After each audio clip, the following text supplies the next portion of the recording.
Boa tarde a todos. Estamos chegando no início do nosso processo aqui.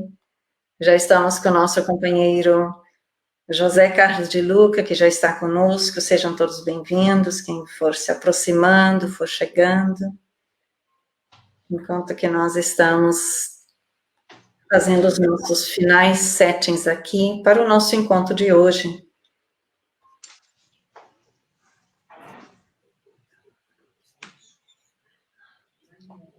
Esses momentos felizes que nós temos de, apesar de impedidos devido ao recolhimento, impedidos de estarmos juntos fisicamente, temos a alegria de estarmos juntos psiquicamente, conectados pelos nossos corações.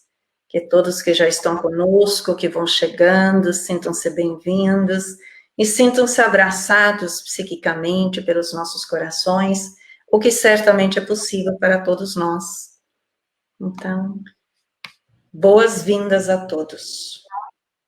Enquanto nós que estamos chegando, vamos nos sintonizando espiritualmente pelos nossos corações, cientes da presença dos benfeitores espirituais, e nessa conexão amorosa que vamos nos permitindo, conexão pelos corações, como irmãos em Deus que todos nós somos. Olá, Lola, seja muito bem-vinda. Vamos nos abraçando espiritualmente, com alegria em nossos corações, por compartilhar estes momentos de aprendizagem. Lembrando nosso Mestre Jesus, este amigo, irmão de todos nós, de todas as horas, convidando a todos nós para a caminhada, para a luz, e assim possam todos se sentir acolhidos para este evento, para este encontro, abrindo nossos corações, nossas mentes, para a nossa aprendizagem. Olá, boa tarde, Roberto, seja muito bem-vindo. Vamos chegando, vamos nos acolhendo e vamos construindo a nossa psicosfera espiritual de sustentação, com alegria em nossos corações. E também iniciando a expressar a nossa gratidão a Deus, nossa gratidão a Jesus, nossa gratidão por este momento. Oi, Márcia, boa tarde, seja bem-vinda. Oi, Neuza, querida, boa tarde. Nossa gratidão por nós estarmos juntos, nos sentindo próximos pelos nossos corações. Oi, Cris, boa tarde, seja bem-vinda. E assim estamos chegando no início do nosso encontro de hoje. Sejam todos bem-vindos, todos aqueles outros que vão chegando no decorrer do processo. E nós vamos iniciar, então, apresentando. Oi, Maria, tudo bem, Glória? Seja bem-vinda. Vamos iniciar fazendo a apresentação do nosso companheiro, Dr. José Carlos de Luca, lembrando que é a nossa continuidade da nossa programação do 13º Mês Espírita, cujo tema central, Autoamor, um olhar sobre depressão, drogas, álcool e suicídio. E hoje nós temos a presença, conforme já anunciado, do nosso companheiro José Carlos de Luca, que vai estar abordando, facilitando o tema O Espírito em Quarentena. Nós vamos falar um pouquinho do José Carlos de Luca, para quem não conhece. O Dr. José Carlos de Luca é juiz de direito em São Paulo. Ainda pequeno, sentiu profundo impulso para o estudo de temas ligados à espiritualidade, desenvolvendo seus potenciais no campo da mediunidade de consolo e esclarecimento. Junto com amigos, fundou o Grupo Espírita Esperança. Ele tem vários livros também lançados, depois vocês podem ir procurá-los também, e ele então vai estar falando sobre o tema O Espírito em Quarentena, e todos nós podendo participar via o nosso chat do YouTube, do Facebook, trazendo suas perguntas que ele vai estar interagindo. Ele vai iniciar desenvolvendo o seu pensamento, e no decorrer nós vamos prosseguir também junto com as respostas às perguntas que vocês vão estar trazendo. Sintam-se todos bem-vindos. José Carlos de Luca, boas-vindas de todos nós para você aqui nessa casa e todos aqueles que chegam juntos. Muito boa noite, né, e boa tarde aos amigos aí de Londres, boa tarde aos amigos brasileiros que porventura estejam nos acompanhando. Uma alegria imensa poder participar desta reunião, desse grupo espírita que está numa semana de reflexões, num período de reflexões, e as nossas saudações do movimento espírita brasileiro, as saudações do Grupo Espírita Esperança, que nós fazemos parte, e desejamos abraçar a todos com o nosso carinho e com a nossa gratidão por poder estar aqui juntos, né, nessa conversa virtual, mas não menos distante do nosso coração. Uhum. Bem, com isso, então, vamos estar iniciando e passamos a palavra a você, para você iniciar o processo, então, para nós. Bem, eu queria inicialmente celebrar, dizer que a nossa alegria é porque hoje estamos relembrando, né, o lançamento do Livro dos Espíritos, né, a 18 de abril de 1857, o mundo estava recebendo essa obra que viria dar início, né, à nova era que a humanidade entraria. Então, é um motivo de muita alegria, de muita satisfação, de júbilo espiritual, porque nesta data, 163 anos depois, estamos aqui falando de Espiritismo, falando do Livro dos Espíritos, do conteúdo dessa doutrina que nos ajuda a compreender este momento que estamos vivendo, né? O espírito em quarentena. Eu diria, o espírito em tratamento espiritual intensivo. Eu creio que a humanidade chegou nesse ponto de estarmos num movimento de intensificação, de aceleração do nosso processo de crescimento, de amadurecimento espiritual. Claro que esse é um processo contínuo. Nós sempre estamos nesse trabalho do autodesenvolvimento. No entanto, entramos numa fase agora aguda, entramos numa fase em que estamos sendo convidados, quase que intimados pelas leis divinas, a um processo de crescimento interior. Eu vou aqui me valer de um ensinamento que Chico Xavier recebeu do mundo espiritual, através do qual nós poderemos compreender bem o que é que nós estamos passando. É do espírito Neo Lúcio. Nós inserimos aqui em um dos nossos livros, Na Luz da Vitória. E a espiritualidade diz o seguinte: ao mesmo tempo é um esclarecimento e ao mesmo tempo é um remédio para nós. Diz Neo Lúcio, por Chico Xavier: quem sustenta a calma e a fé nos dias de aflição, encontrará a paz com brevidade e segurança. Porque a dor, em todas as ocasiões, é a serva bendita de Deus que nos procura em nome dele, a fim de levar a efeito, dentro de nós, o serviço de perfeição que ainda não sabemos realizar. Então, é um pensamento, ao mesmo tempo, ele é explicativo e ele é também muito consolador. Então, em linhas gerais, o que nós vemos no primeiro momento aqui é que esse momento de dor mais aguda, mais intensa que todos estamos vivendo no mundo todo,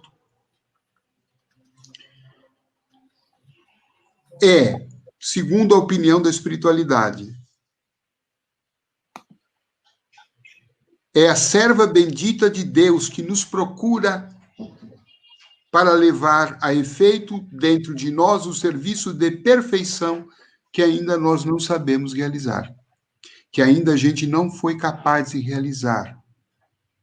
E um serviço que é o serviço da perfeição.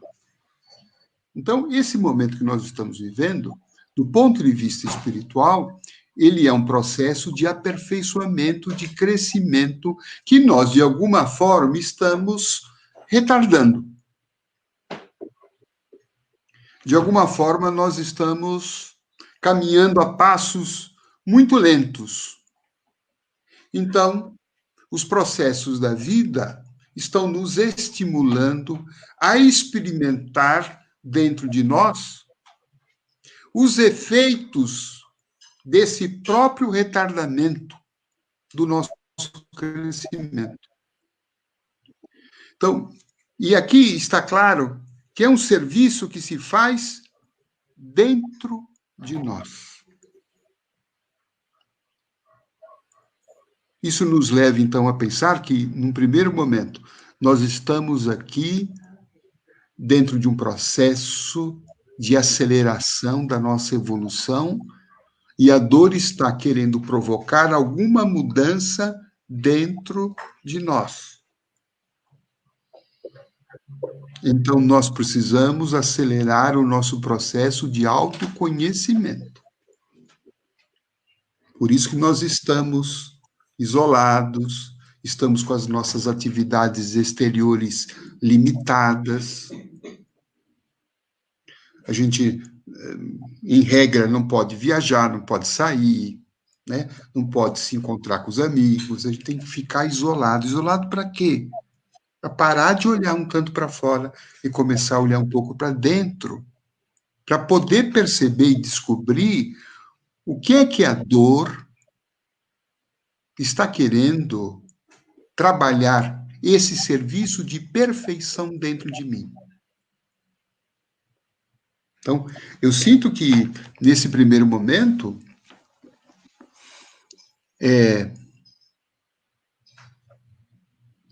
temos essa imensa necessidade de olhar para dentro de nós e verificar o que a dor está querendo aperfeiçoar em mim. E, aliás, o que seria essa perfeição? A perfeição é, segundo o Livro dos Espíritos,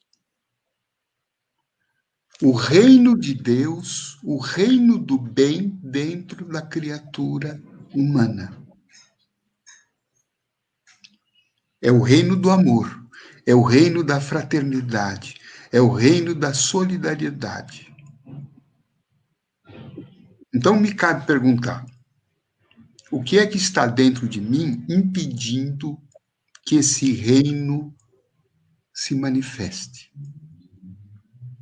Inevitavelmente, nós vamos nos deparar com o grande entrave que os espíritos já lá no lançamento do Livro dos Espíritos, 1857, já afirmaram que esse grande entrave para nós é o egoísmo. Porque o egoísmo, dizem eles, não é uma linguagem psicológica, mas é uma linguagem espírita.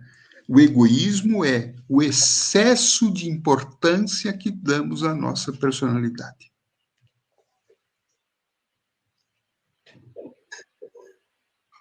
Então, e aí a gente começa a compreender como é que esta pandemia, essa crise mundial, começa a trabalhar isto.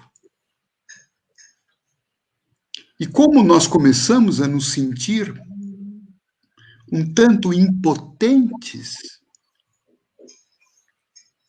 menores, pequenos, inseguros, diante de um vírus que os nossos olhos físicos não são capazes de enxergar,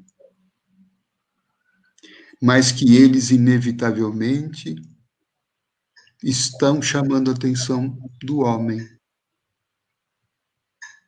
para que ele reveja a si mesmo e comece a perceber que o excesso de importância que damos a nós mesmos é a causa do travamento da nossa evolução e, portanto, da nossa própria felicidade. Quando nós falamos em evolução espiritual, nós estamos falando, como dizia Chico Xavier, inevitavelmente, em felicidade. Por que o homem não é feliz? Porque vive centrado excessivamente em si mesmo. E aí não tem troca, não tem partilha, não tem comunhão. E isso explica uma série de doenças que hoje afetam a humanidade. Nós precisamos entender essa questão, né, da pandemia dentro de um contexto de uma sociedade que já é doente. Estima-se, segundo a Organização Mundial da Saúde, que 20% da população mundial sofre de depressão crônica. E brincam até que os outros é uma questão de tempo, né? O crescimento dos transtornos de ansiedade, o crescimento do número de suicídios, do vazio existencial,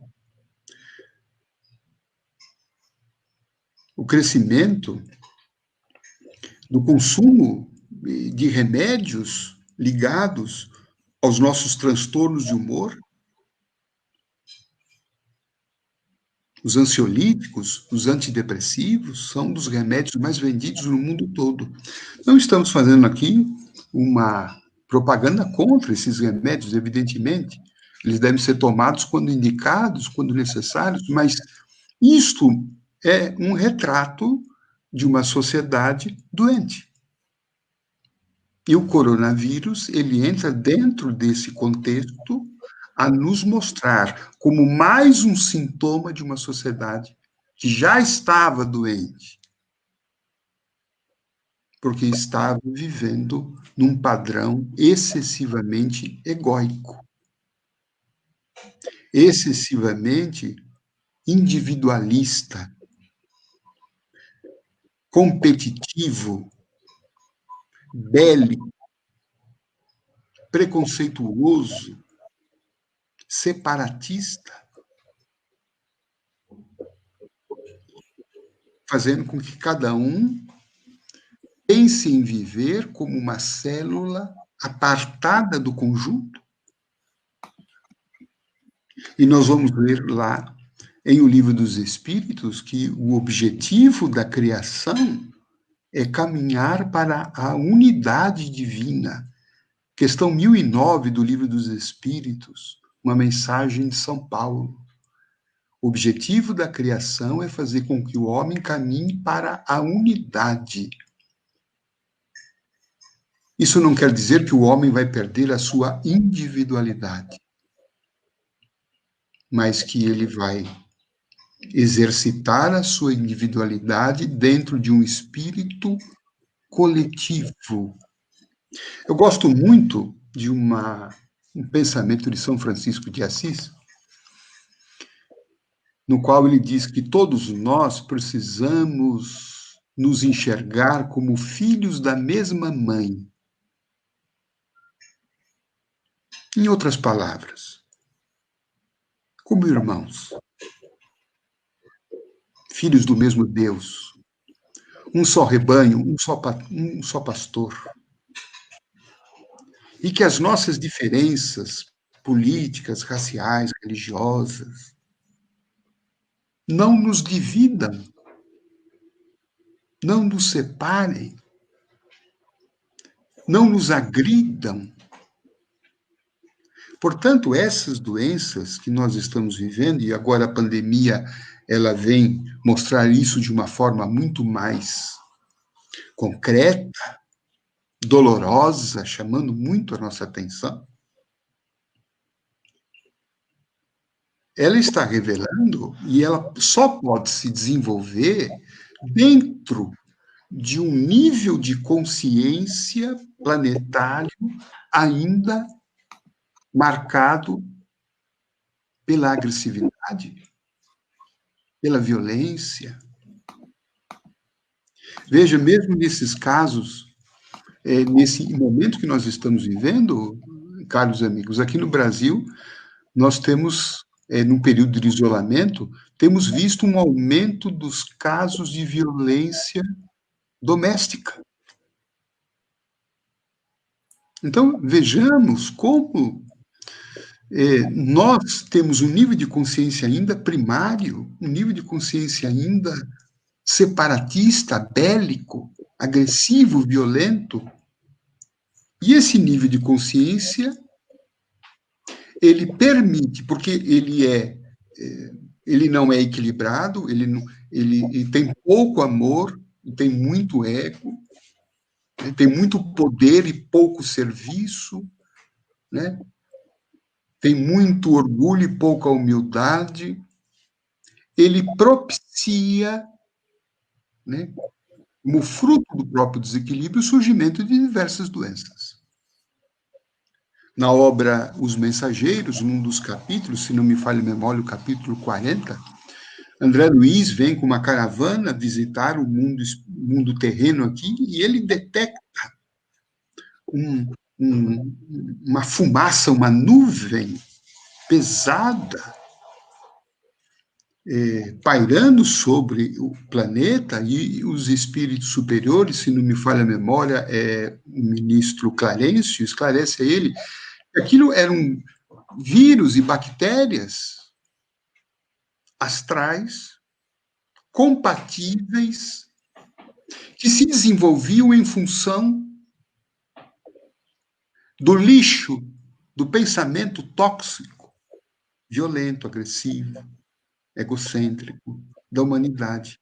Então, toda doença, todo elemento causador de uma enfermidade, no caso, né, de vírus, bactérias, eles não sobrevivem sem um meio.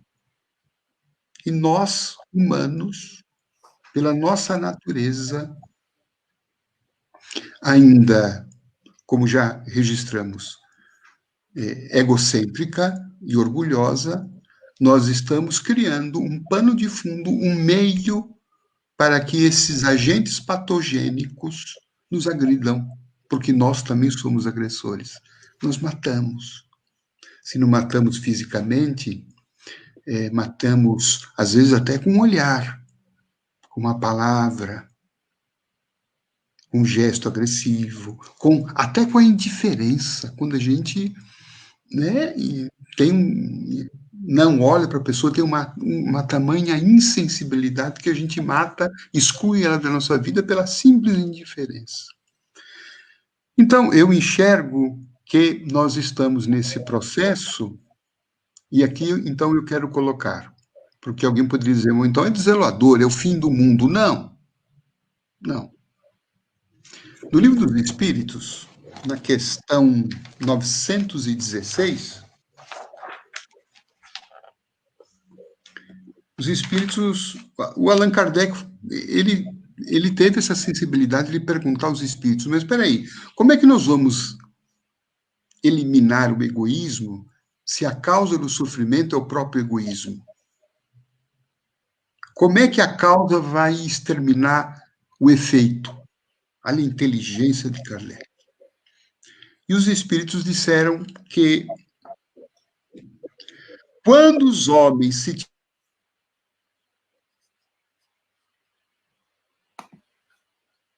eles vão compreender que o egoísmo produziu tanto mal para entender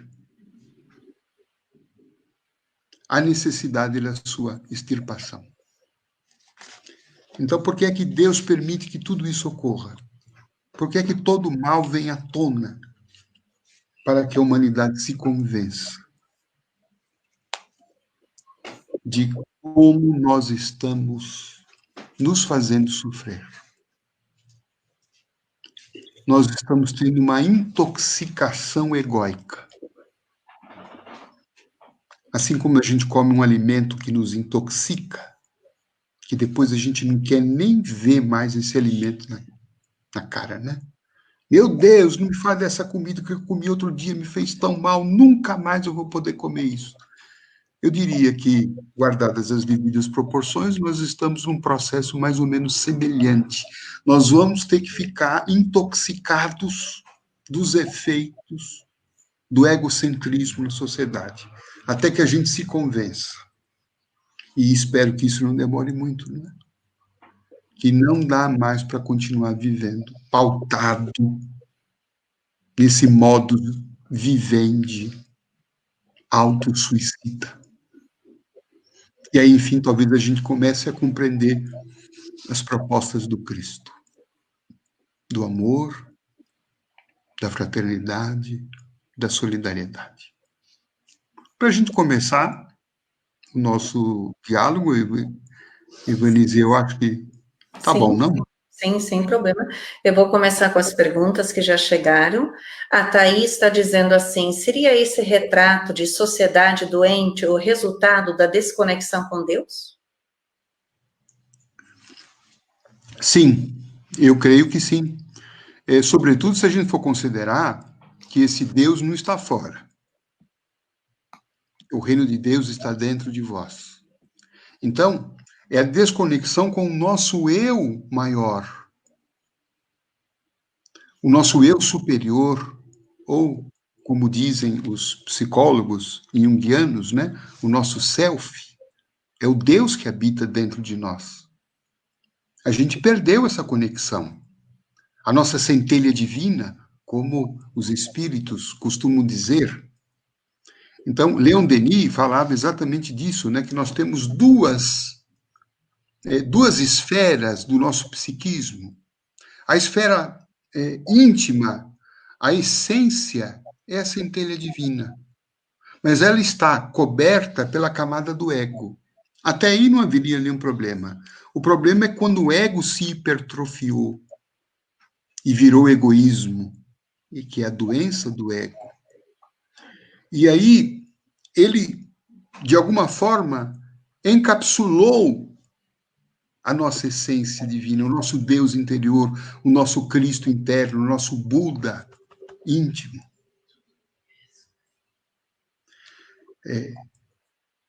O trabalho nosso, e aqui eu penso muito na parábola do filho pródigo. Esse filho que estava na casa do pai, ou seja, o filho que habitava, que tinha o Deus dentro de si, ele se aparta, ele se distancia e faz o movimento egóico. Ao invés dele se reconhecer na condição de filho, e aí acho que vai bem ao encontro da pergunta da nossa Thaís, filho de Deus. Ele se aparta e vai para o movimento de eu sou Deus. Né? A gente sai da condição de filho, de dependente, de limitado, de precário, potencialmente perfeito, mas ainda um ser inacabado, um ser que está se construindo, um ser ainda dependente de Deus. Mas a gente vai fazer uma carreira solo. Foi o que o filho pródigo foi fazer. Pai, me dá minha parte da herança que eu vou sair para o mundo. E ele sai para o mundo e vai viver dissolutamente, vai viver exclusivamente dos prazeres egóicos. E como esses prazeres não nos suprem, não nos abastecem, porque são essencialmente efêmeros, passageiros, é como tomar água do mar, querer matar a sede tomando água do mar. A gente toma e continua tendo sede. A gente come e continua tendo fome. A gente bebe e continua tendo sede. A gente se farta dos prazeres sensoriais e continua tendo necessidade deles cada vez mais.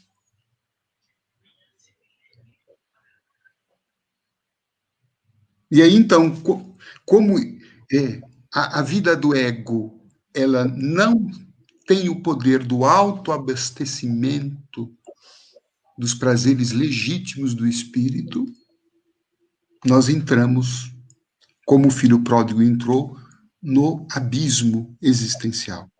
Ele não tinha trabalho, não tinha amigos, não tinha o que comer, onde comer, e ele chega no fundo do poço. E na história que Jesus narra,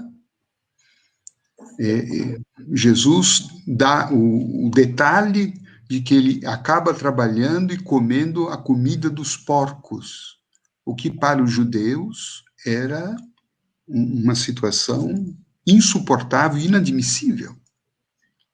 Então, Jesus quer mostrar com isso como a vida egóica, quando o ego extrapola, ou quando o ego hipertrofia, no dizer de Emmanuel, o que ele vai nos levar? É o que nós estamos hoje passando. Veja, hoje, quantas vezes as pessoas às vezes têm dinheiro, têm fortuna, mas têm uma depressão, podem almoçar nos melhores restaurantes do mundo, mas não tem prazer, não tem fome. Tem coisas, mas não tem pessoas. Não tem amizades. Não tem relacionamento familiar prazeroso. Tem destaque, às vezes, social, é um bom profissional, mas intimamente é infeliz. Quantas vezes, e aqui eu me recordo de uma passagem de Chico Xavier, quando ele atendeu uma senhora que falava exatamente isso para ele: Chico, olha, eu tenho tudo na minha vida. Eu tenho uma boa família, eu tenho uma boa condição financeira, eu tenho um bom trabalho, nada me falta. Por que eu não sou feliz? O que é que está me faltando? E aí o Chico pensou, certamente foi inspirado, e ele disse: Emmanuel está dizendo aqui, minha filha, que o que te falta é a alegria que vem dos outros.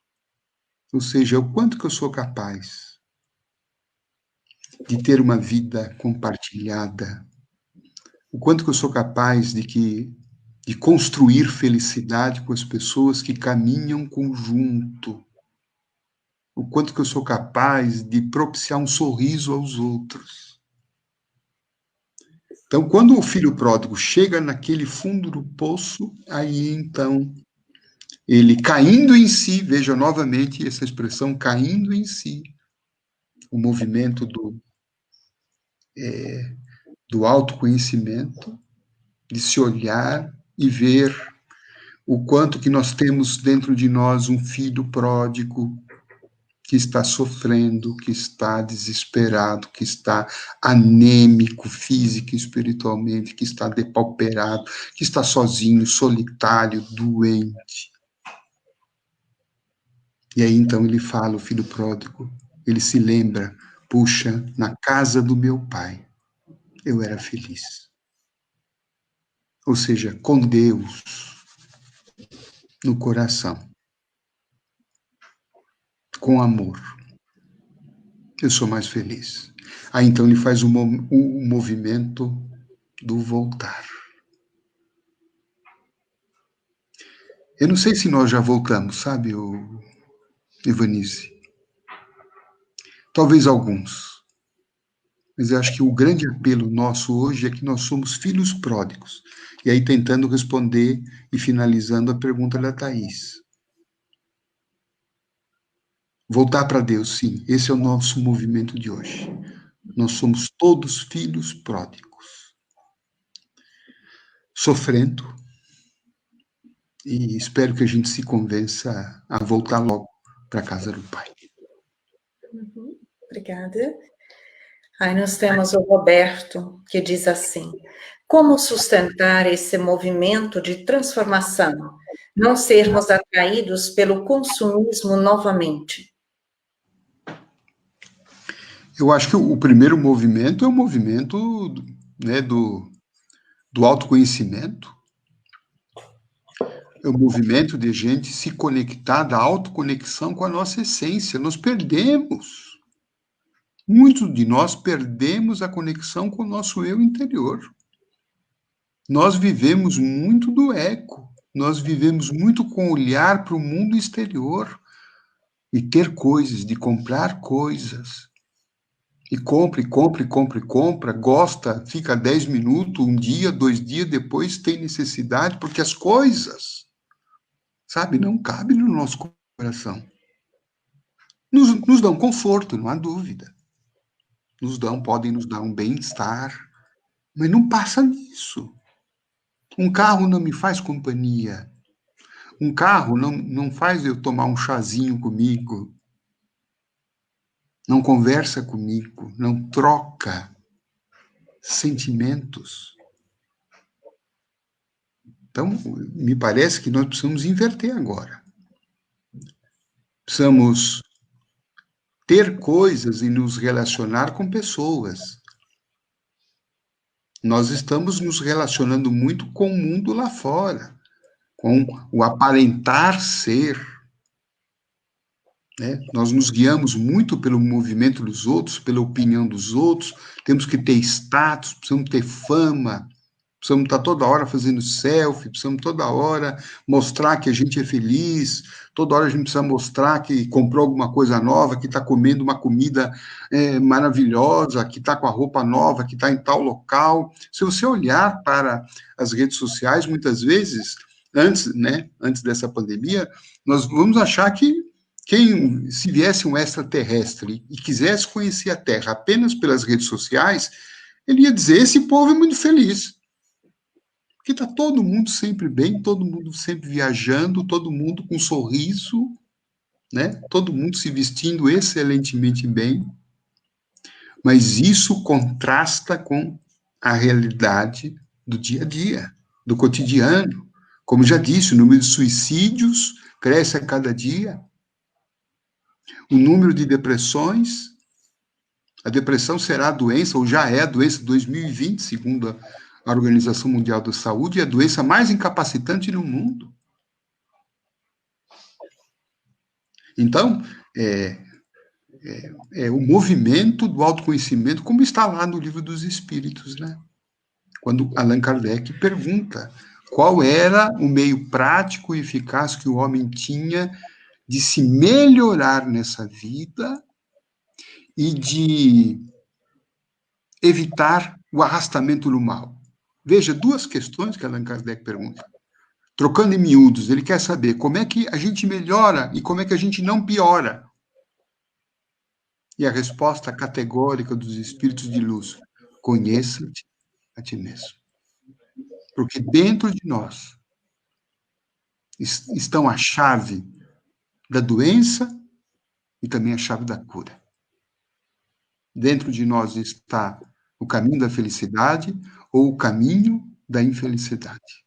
Então, para a gente evitar esse arrastamento, como diz a pergunta do nosso irmão, do Roberto, né? Nós precisamos estar muito conectado comigo, estar me conhecendo, estar sabendo quais são as minhas necessidades, quem sou eu, né? Estar num trabalho de autoaceitação, de autoamor, um trabalho de cuidado com o nosso ser íntimo, né? Por exemplo, aqui retomando, e sem querer me estender muito, mas eu lembro de um pensamento de Jung, o qual ele dizia que dentro de nós tem um mendigo interior, abandonado, que não é alimentado. Por quê? Porque o nosso olhar está muito para fora, para o ter, para o ostentar. Precisamos olhar para dentro, encontrar esse mendigo, alimentar o ser essencial, cuidar da alma, cuidar do espírito com amor, com ternura, satisfazer aquelas necessidades que nós estamos querendo compensar com coisas. Então, veja quanto trabalho interior nós temos, né? Muito bem, nós temos a Graça Sá, que diz assim, boa tarde. Desde que passei a acompanhar a live, sinto sono, sim, e bocejo muito. Não entendo. Talvez esteja relaxando no momento. Ela diz desta live ou de qualquer outra? Desta live. Bom, Eu espero no primeiro momento que não esteja causando esse sono em você, né? Mas, eventualmente, pode ser um momento que você parou, um momento que você, né, se concentrou, se você eventualmente se desligou de preocupações do dia a dia, né? Pode ter causado um relaxamento que propiciou, conforme o caso, até uma atuação do seu espírito protetor, que está trazendo energias de calma. Aí você tem que ver, né? Por que que você, talvez, no seu momento de vida, se você está um tanto aflita, desesperada, nervosa, preocupada, né? Como de fato quase todos nós estamos, né?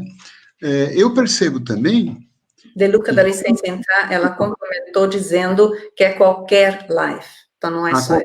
qualquer, Uhum. então, pode ser, e qualquer live de qualquer natureza, pode ser uma live de, por exemplo, de um chefe de cozinha, ela sente as mesmas coisas ou não? Aí eu estou fazendo pergunta.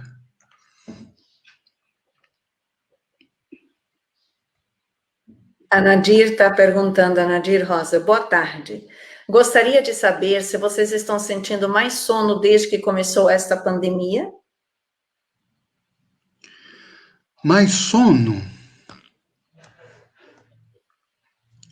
Eu não sei se mais sono, mas eu acredito que, às vezes, esse excesso de sono pode, às vezes, né, representar aquele momento que a gente estava numa correria danada, né? Nós estávamos num movimento de muita agitação, de muita atividade. As pessoas antes falavam: nossa, eu preciso de um tempo para poder parar, eu preciso de um tempo para poder relaxar, eu preciso de um tempo para poder descansar. E o tempo chegou, não é? Não é muito contra, não foi muito com a nossa vontade, mas esse tempo chegou, está nos colocando numa fase mais de inércia, numa fase mais assim de, olha, parar com essa agitação, né? Às vezes pode ser um cansaço, né? A gente estava num cansaço, numa correria, agora deu uma parada, o corpo relaxou e a gente pode sentir mais sono, mas também pode ser outras coisas, né? Pode ser um movimento também de a gente não querer se olhar, se ver, se enxergar, encarar essa realidade, e às vezes o sono pode ser uma fuga também, né? Enfim, acho que vou ficar com uma resposta bem aberta, porque as possibilidades são muitas. A Dulce diz assim, boa tarde, De Luca. Você vê alguma interação da peste da Idade Média com o Covid? Tipo, reencontro de sobreviventes da peste? Olha, eu não tenho elementos para poder fazer essa relação. Eu não li nada a respeito, não tive nenhuma informação espiritual a esse sentido, então eu não me atrevo a fazer uma relação. O que eu quero, talvez, a única coisa que eu poderia dizer é, como está no Livro dos Espíritos, se não me engano, a questão 713, por que é que esses flagelos acontecem de tempos em tempos?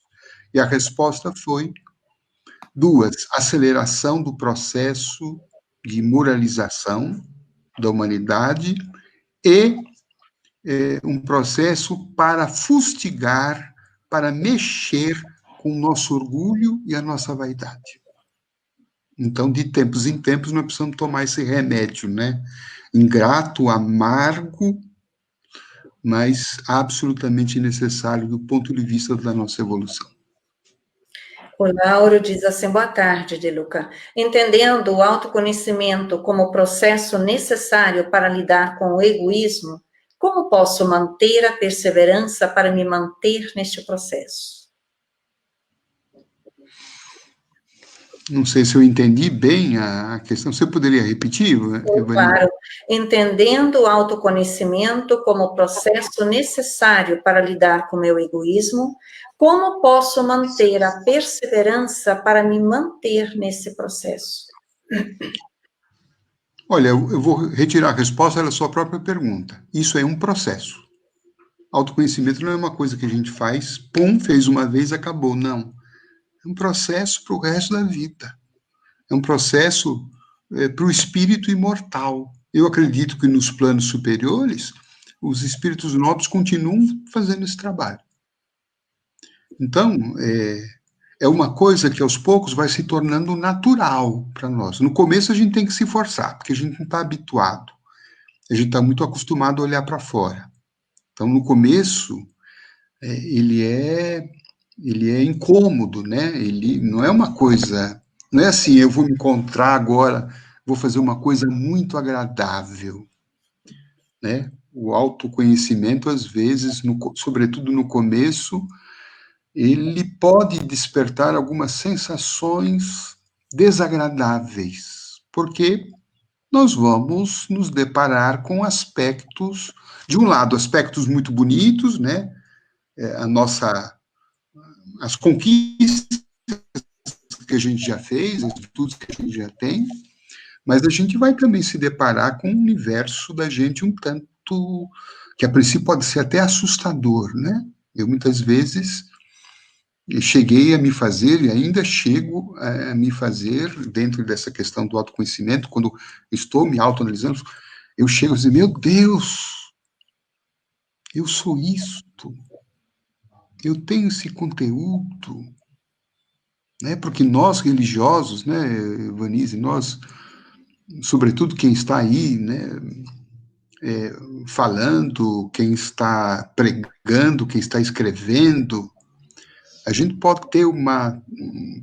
não, a gente tem uma tendência muito grande a já se achar mais adiantado do que de fato é, né?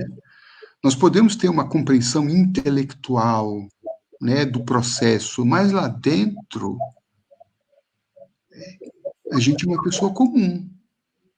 Algumas pessoas me escrevem e dizem assim, Mandeluca, você é um iluminado. Eu falei, não, eu sou um espírito comum. Se eu fosse iluminado, não estaria encarnado no planeta Terra.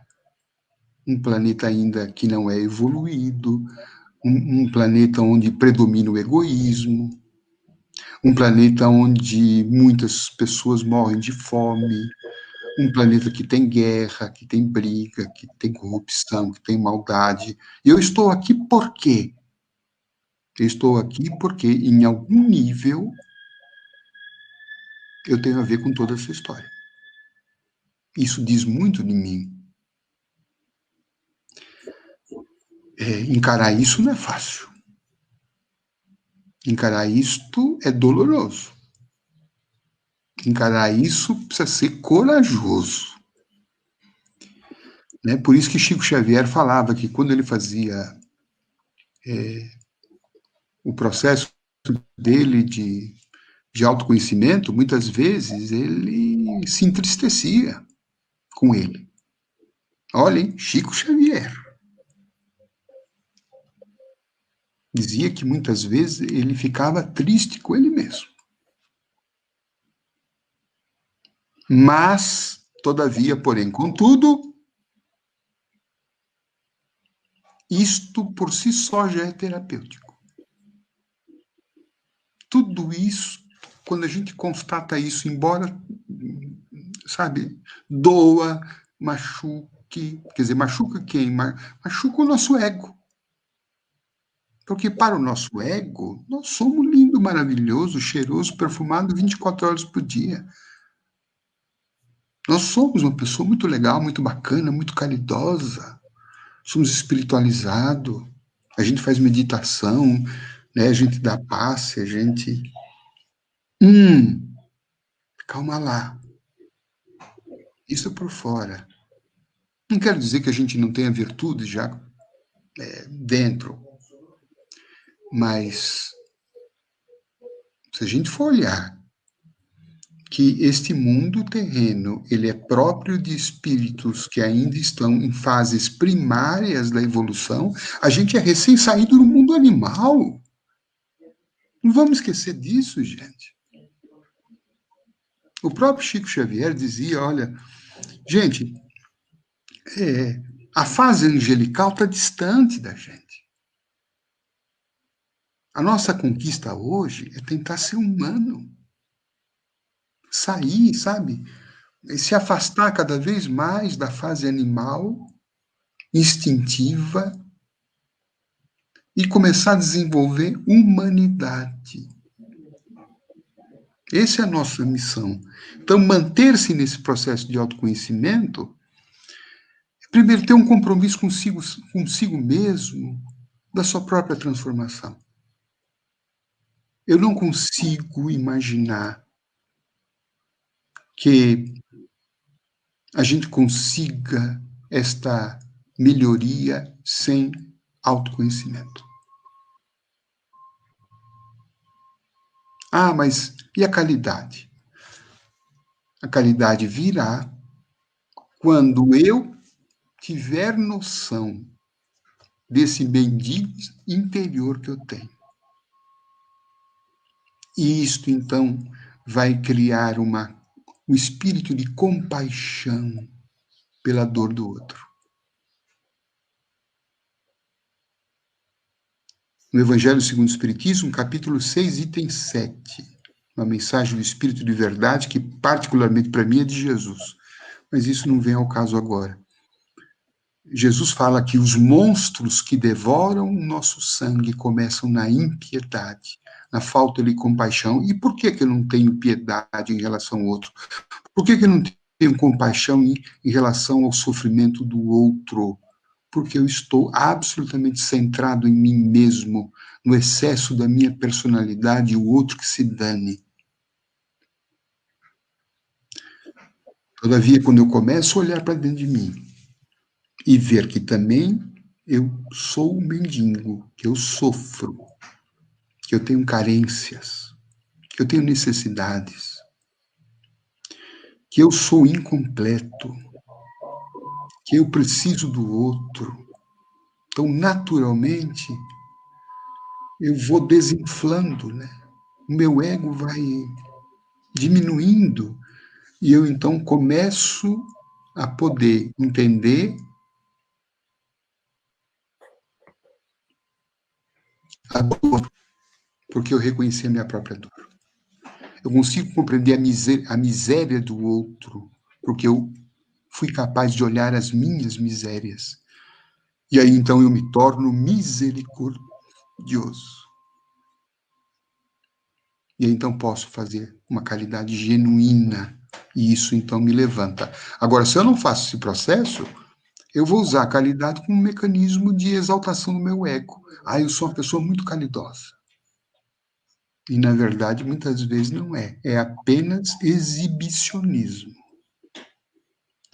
Então, são questões que nos remetem ao autoconhecimento como um remédio diário, como está no Livro dos Espíritos, que nós precisamos tomar todo dia e que faz um bem danado. Embora no começo é que nem chá de boldo, né, que é muito amargo, que a gente rejeita, mas a gente vai ver que com o tempo a gente vai sentindo mais leveza, a gente vai ficando mais simples, a gente vai ficando mais sereno, mais humilde, vai se aceitando mais. Talvez o nome disso seja paz interior. A Marina diz assim: boa tarde a todos. Em que medida, entre aspas, a porta estreita se aplica a essa necessidade de nosso engrandecimento moral, social e espiritual? Pois é. A porta estreita é aquela porta que vai exigir de nós a transformação. Porque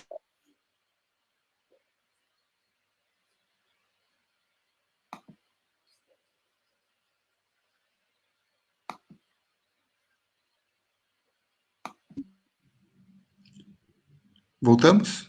Sim. Quantas vezes a gente diz assim, eu sou assim, eu não mudo. Eu nasci assim, vou morrer assim. Tem até a síndrome de Gabriela, né? Referente àquela novela brasileira, Gabriela, eu nasci assim, tem a música, né? Eu nasci assim, vou ser sempre assim, vou viver assim. Então, os outros, né? Que se adaptem comigo, Aí eu falo as verdades que eu quero falar, eu sou muito sincero, aí a gente magoa os outros, esfrega a verdade na cara dos outros, faz o que bem quer, pisa por cima, é arrogante, é prepotente, é insensível. Isso é porta larga. Agora, a porta estreita é aquela que nos convida a olhar para si mesmo, né? Para acabar com esses espaços em que o egoísmo dominou, o orgulho imperou e fez da gente se sentir o próprio Deus, né? Um Deus de barro que qualquer tempestade trinca. Eu tenho uma pergunta, De Luca, que às vezes emerge muito com as pessoas. Como lidar com a ansiedade, desespero e o pânico? Qual é o remédio para a depressão em período de quarentena ou além dela? Bom, naquela mensagem inicial que nós vemos aqui do Neo Lúcio, ele diz assim, que nós precisamos sustentar a calma e a fé nos dias de aflição. E quem sustentar a calma e a fé encontrará a paz com brevidade e segurança. Então, ele fala em fé, a espiritualidade fala em fé e calma. Fé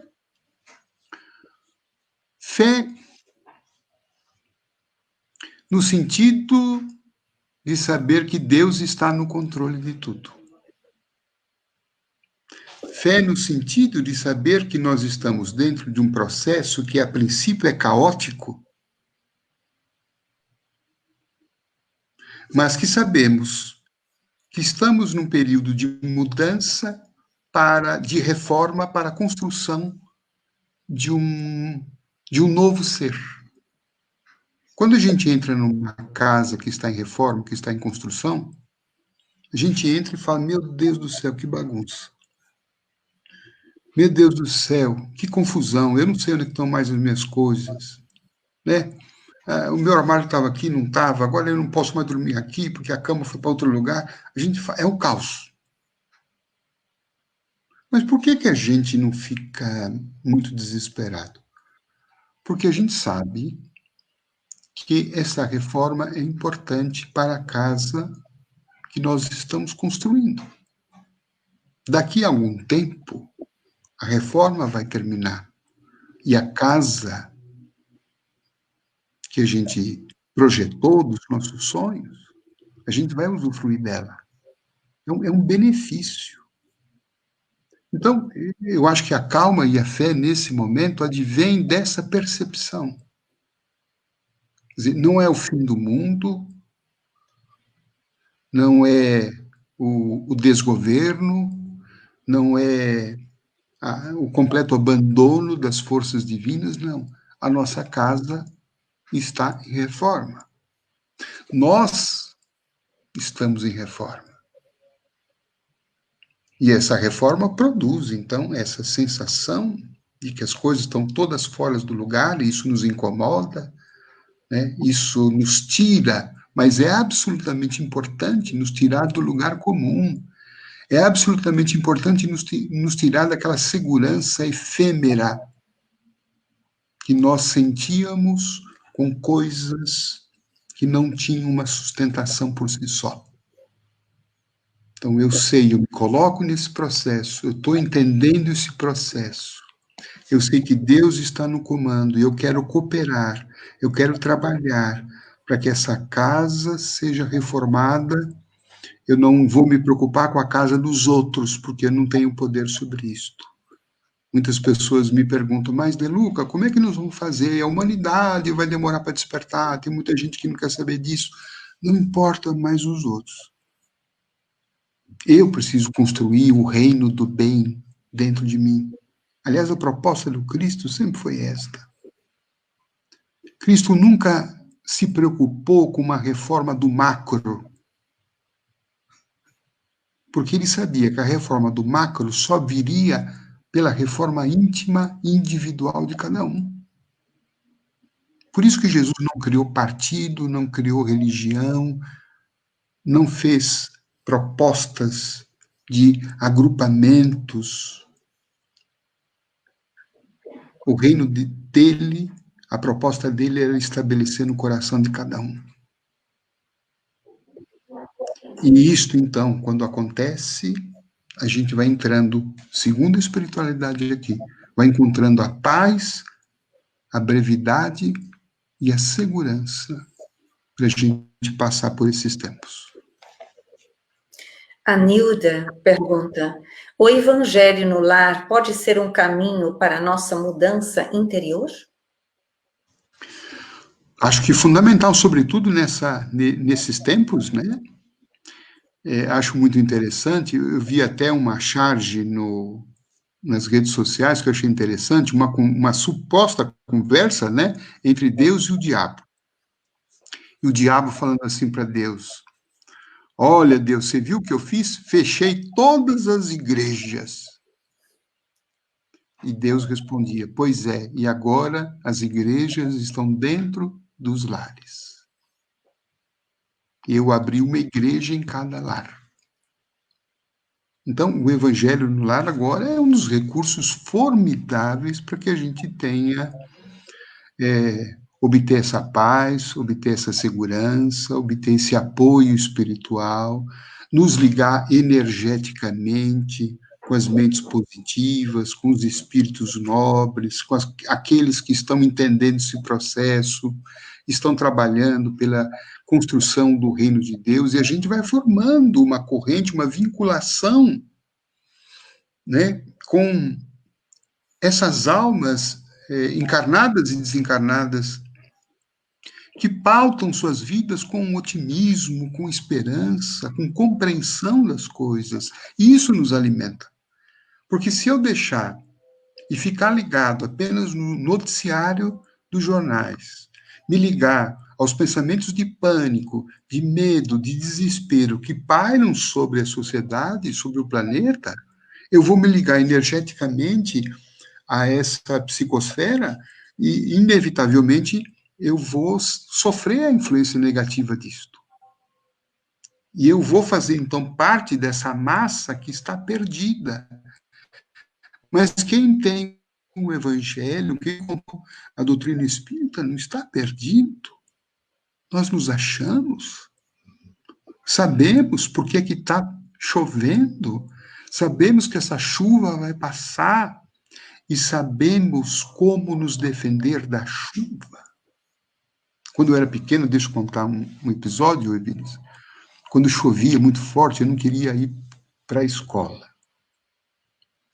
Minha mãe falava: não, senhor, você vai para a escola sim. E aí ela me dava uma capa de chuva, um guarda-chuva e uma galocha, que era um calçado de borracha, né? E eu ia para a escola. Enfrentava a chuva.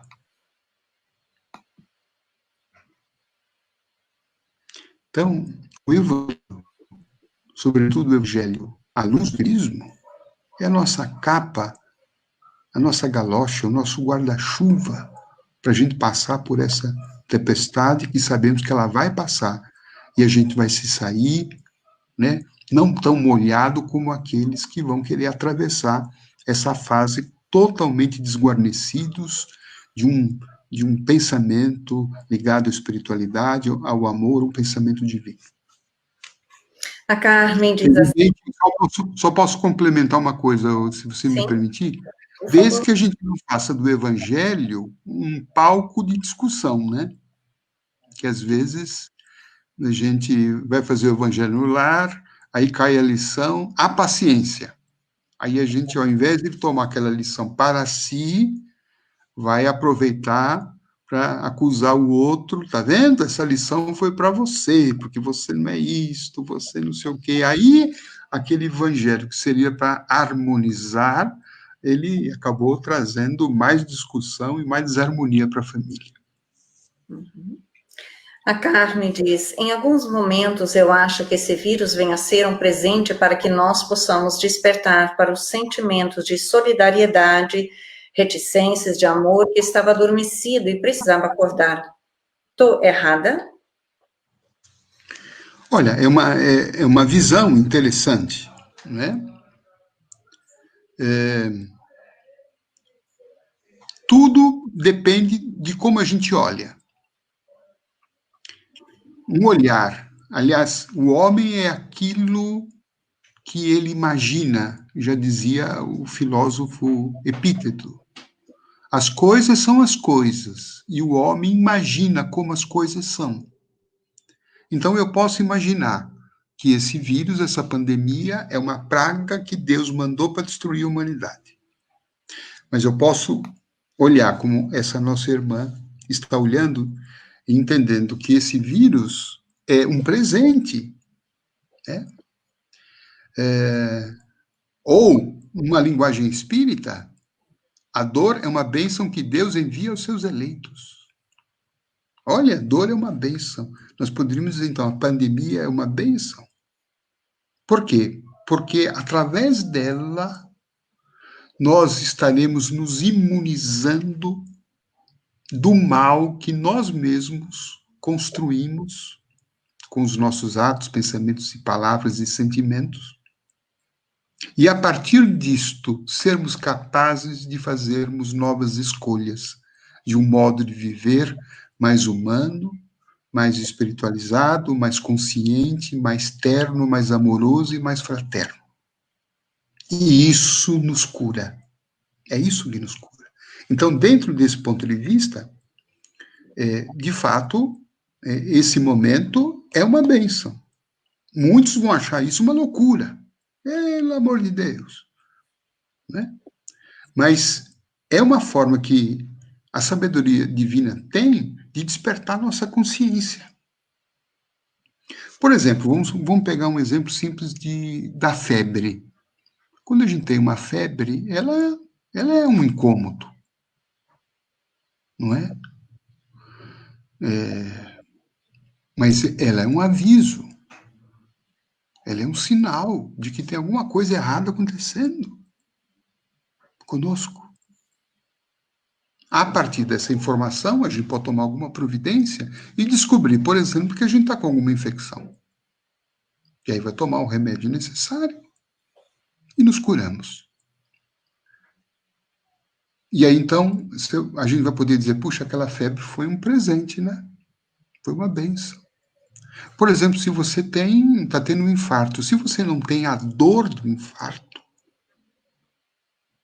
como é que a gente vai tomar uma providência rápida? Então, a dor do infarto foi a bênção. Se a gente tem uma cólica abdominal, uma forte dor que nos leva para o pronto-socorro, e chegamos lá, descobrimos que estamos com um problema de apendicite, olha, bendita dor. Porque se não fosse ela, aquele problema tinha estourado dentro de nós e nós poderíamos ter até se levado a óbito, né, por um problema de uma infecção generalizada. Então, dentro da pergunta da nossa irmã, um olhar espiritualizado, um olhar otimista, um olhar que não é ufanista, mas ele tem um fundamento de que, às vezes, é preciso flertar com o abismo para que a gente possa fazer uma revisão de caminhos. Este é a minha opinião do que significa esse momento que nós estamos vivendo. Estamos flertando, olhando para o abismo, mas não com o objetivo de cair nele, mas de fazermos caminhos melhores para nos afastarmos dessa situação que nós mesmos criamos. O Alex diz, observando as pessoas à minha volta e vejo 3 quadros, a indiferença, o reclamão e quem tenta fazer o bem para si e para as outras pessoas à sua volta. Você teria algo a comentar? Dizem que a humanidade se divide espiritualmente em 3 categorias. Talvez seja essa categoria que o nosso irmão aqui aventou. Nós teremos, em tese, 3 grandes grupos, né, aqui no planeta Terra. Um grupo que é o grupo daquelas pessoas que de fato estão vinculadas ao mal. elas fazem o mal por opção. Elas fazem o mal porque querem. Há um dolo. Esse grupo, segundo a espiritualidade, é um grupo que existe, mas não é um grupo muito grande. Eles só fazem muito barulho. Um outro grupo, que também é pequeno, é o grupo dos bons. Aqueles que promovem o bem. Aqueles que buscam o bem dentro de si. Aqueles que já são mais fraternos, caridosos. E esse também é um grupo pequeno. O terceiro grupo, que é o grupo maior de todos, é o grupo dos omissos. Eles não são maus, mas também não são bons. Então, talvez se encaixe um pouco nesse critério do amigo que nos fez a pergunta, né? E para o Espiritismo, dentro dessa avaliação, nós sabemos que o mal não é apenas o mal que se faz, mas é também o bem que se deixa de fazer quando se pode fazer. Então, esse grupo dos omissos, eles trabalham mais para o mal do que para o bem. Porque muitas vezes a gente diz, eu não faço mal a ninguém. Tudo bem, mas também não faz o bem, né? Também não se importa com os outros. Também não estende a mão aos outros. Também só exige para si e nada em troca. E aí, então, a gente lembra de São Francisco outra vez, né? Do amar para ser amado, do perdoar para ser perdoado. Eu acho que essa pandemia, dentro dessa pergunta, acho que vem trazer um cutucão muito grande aos omissos, que acho que somos talvez todos nós.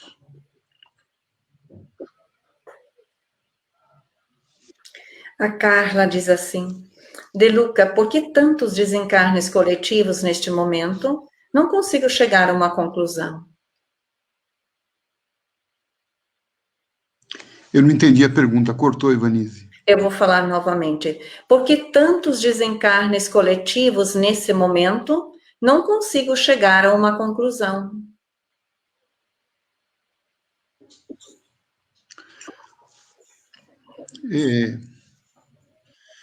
Eu não creio que nós estejamos tendo desencarnos coletivos superiores àqueles que nós já tivemos em várias fases da humanidade. Né?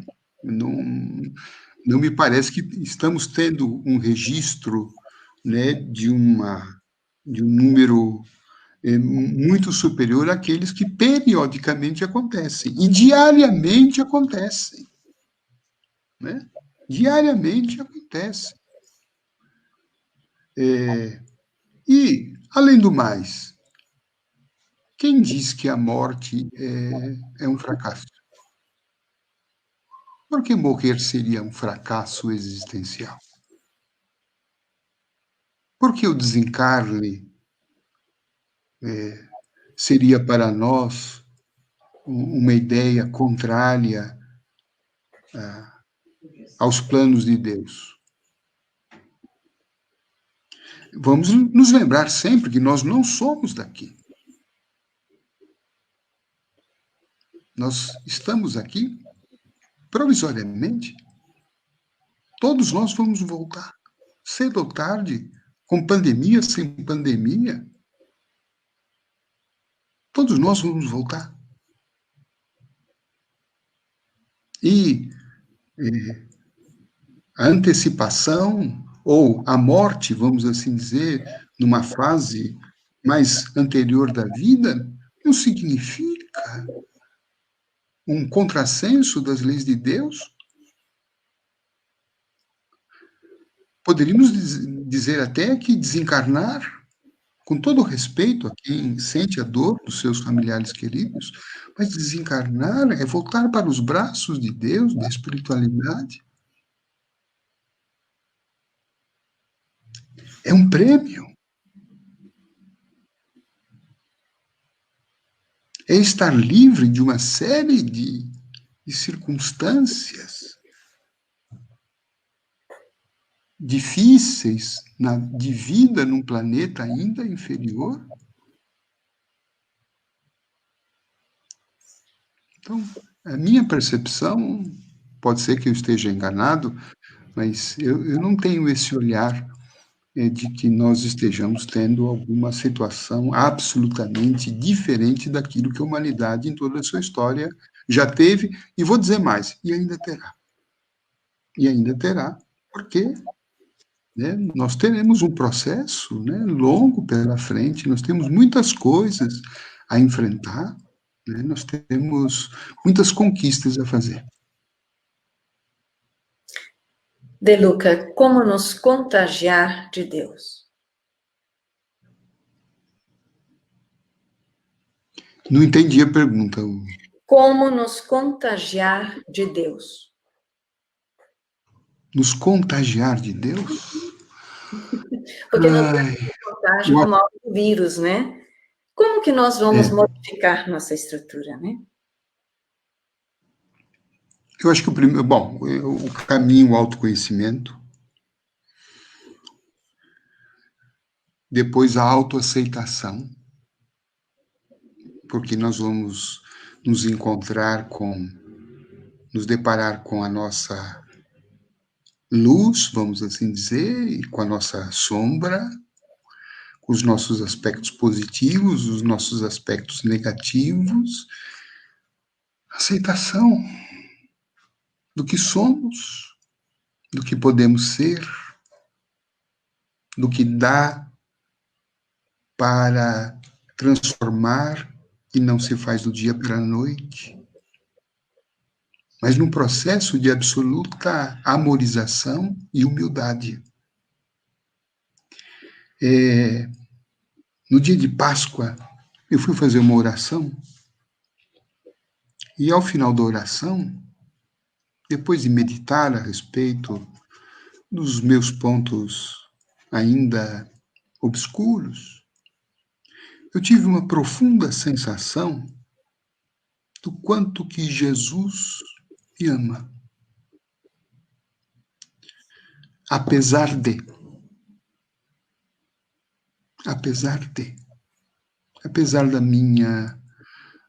do meu egoísmo, apesar do meu orgulho, apesar da minha arrogância, da minha vaidade, de todos os tropeços que eu dei,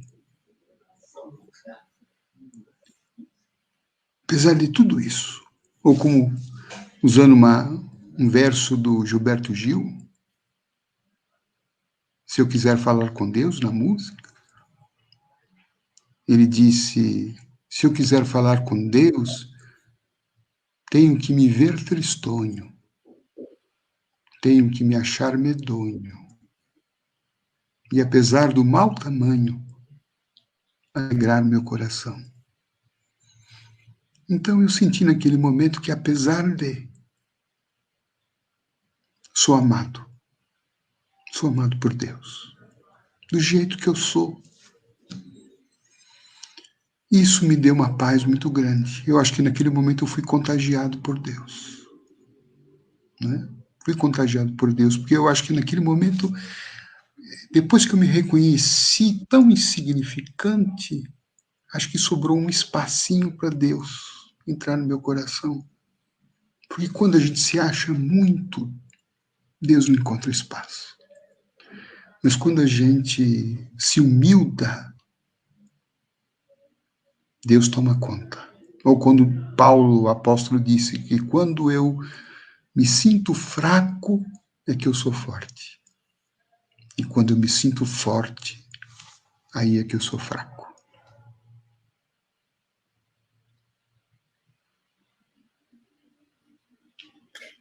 Qual a importância da oração em nossas vidas nos dias atuais? Fundamental. fundamental. Gandhi falava que oração é a chave da manhã, que abre a manhã, e a tranca da noite. Eu diria, se eu pudesse ter a ousadia de complementar, é a chave da manhã, né? É a tranca da noite, mas é também a sustentação da tarde. Porque na oração, quando ela é feita com o coração, desse espírito de humildade, e aqui eu quero lembrar aqui de uma figura que sempre me inspira quando falo em oração, que era São Benedito, uma passagem, ele era um santo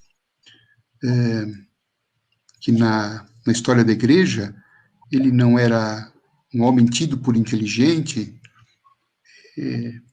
ele não era letrado, tanto é que colocavam ele para fazer o serviço de cozinha.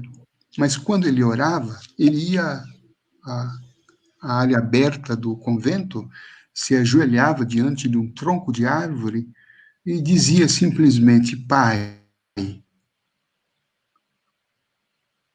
Benedito está aqui. E muitas vezes os seus irmãos tão cultos viam o Benedito levitando nos momentos de oração. Então, uma coisa tão simples: Pai, estou aqui, com as minhas dificuldades, com os meus temores, com as minhas angústias, com as minhas limitações, com a minha, ainda, com a minha arrogância, mas eu estou aqui. Isto é uma ligação direta online com Deus, e a gente se abastecerá disso de uma forma que vai nos dar muita plenitude interior.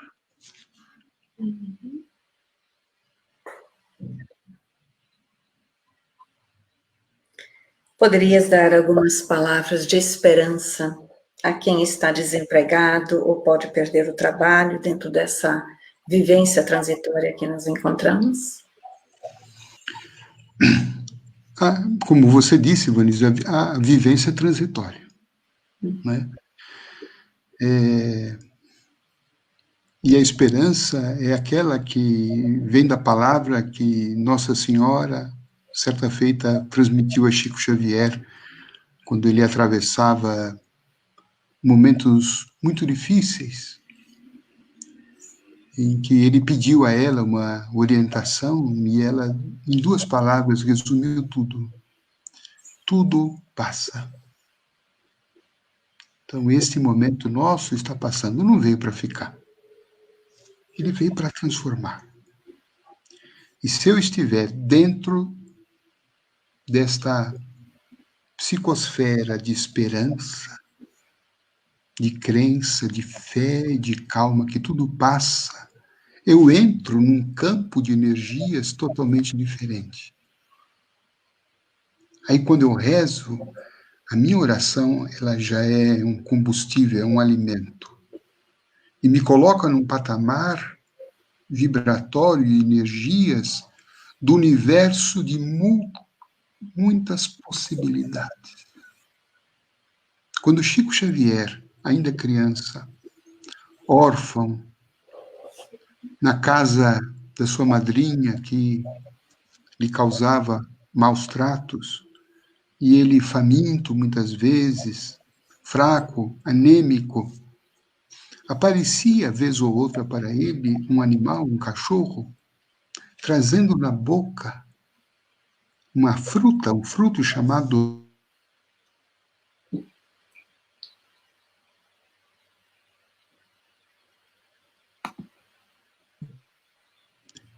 e trazia na boca aquele fruto para o Chico. E ele, orientado pelos espíritos, coma.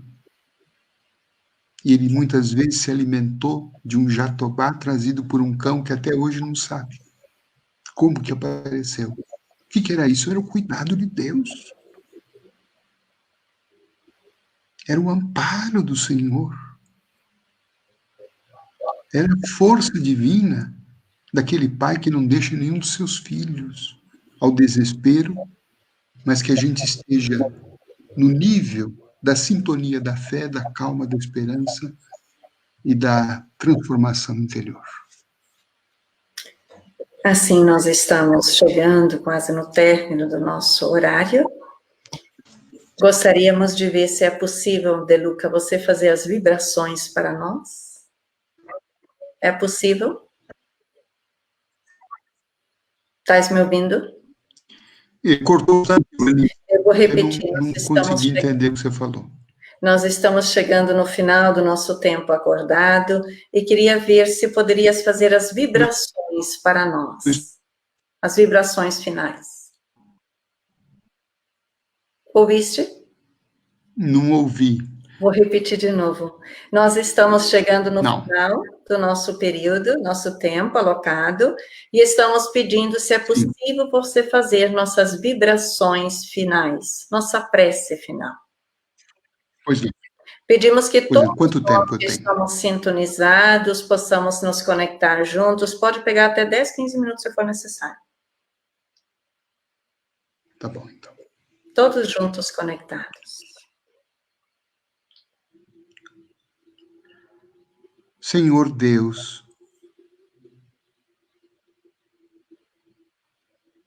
Pai amado, que nesse momento nos liga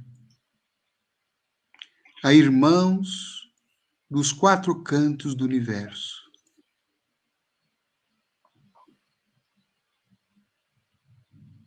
Irmãos que estão hoje aflitos, preocupados, atemorizados, necessitando, Senhor, hoje mais do que nunca, das tuas bênçãos de paz e de esclarecimento e fortalecimento da nossa alma. Lembramos da mensagem do Cristo, do conhecereis a verdade, e a verdade vos libertará.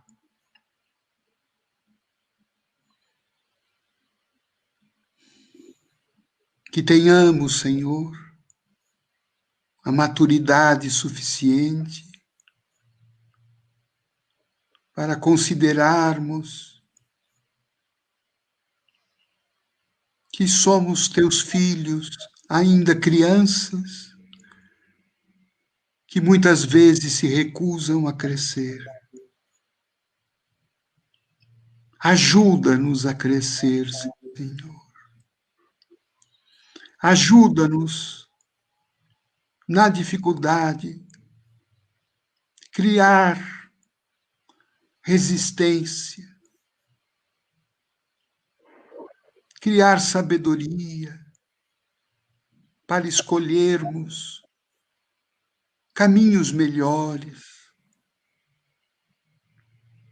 atitudes mais fraternas. Te pedimos, Senhor, como remédio que nos cura, não apenas a cura das enfermidades, mas a cura do egoísmo, do orgulho, que são as causas remotas daquilo que nos faz adoecer e nos torna suscetível às enfermidades de um mundo ainda materializado. Te pedimos que nesse instante derrame as suas bênçãos sobre todos os irmãos que estão conectados conosco. Abençoe os nossos irmãos que estão na Europa, na Itália, na Espanha, na Inglaterra, e em todos os países sacudidos por essa crise que nos obriga a olharmos mais para Ti. Derrame as suas bênçãos aos lares que agora estão sintonizados conosco.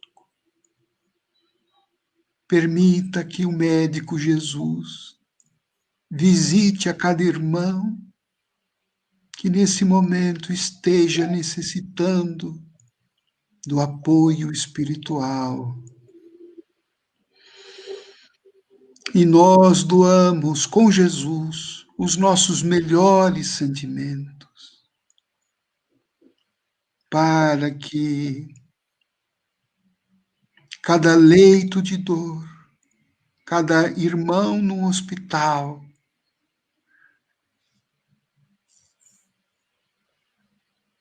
cada irmão que esteja em seu lar, receba as nossas melhores vibrações de saúde e paz.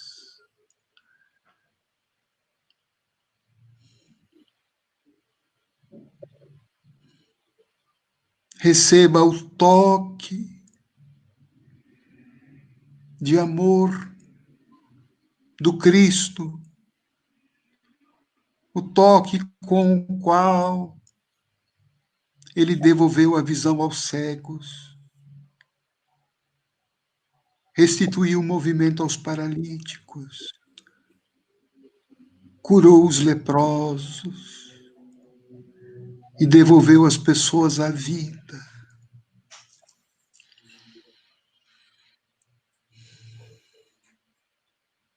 A vida nova que todos precisamos ter. Não para voltar a sermos o que éramos, mas para renascermos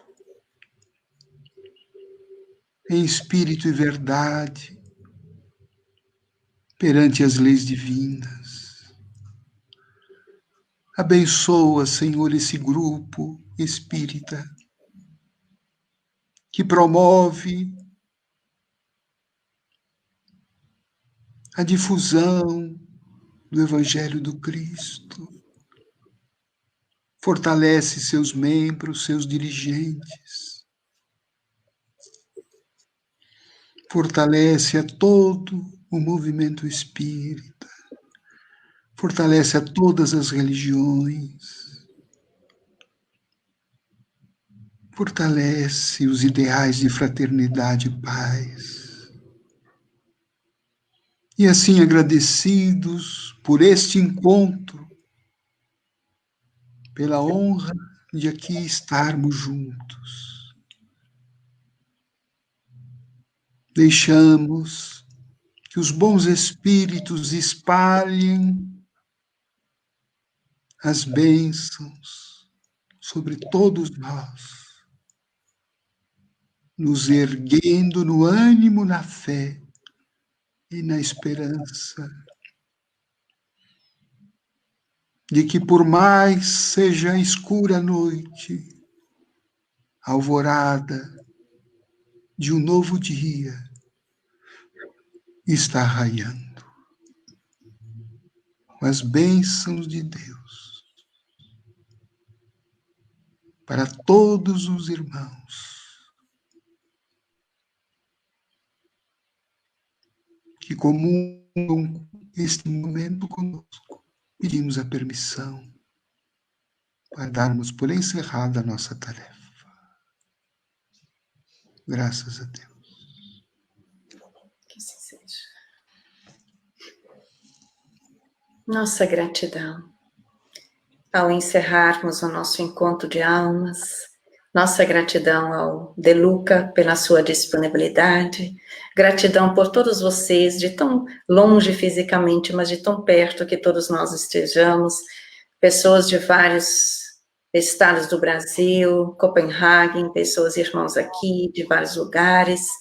Nossa gratidão a todos vocês e ao De Luca, e esperamos que um dia podemos renovar essas oportunidades no nosso caminhar, enquanto estamos Se Deus quiser. na Europa, você lá, mas sempre terá novas chances. Nossa gratidão do fundo do coração e muita paz a você. Eu agradeço a todos. Nós vamos, antes de encerrar, somente lembrar a todos que amanhã, dando continuidade à programação, a partir das 6 horas, nós teremos a presença do nosso companheiro do Brasil, Jacques Darça, da Comunhão Espírita de Brasília, que vai estar abordando o tema A Dimensão Espiritual na Saúde da Alma. Então, sejam todos bem-vindos também. Enquanto isso, que Jesus nos abençoe a todos e nossos familiares e nossos lares, hoje e sempre. Paz a todos. Até mais. Tchau, tchau.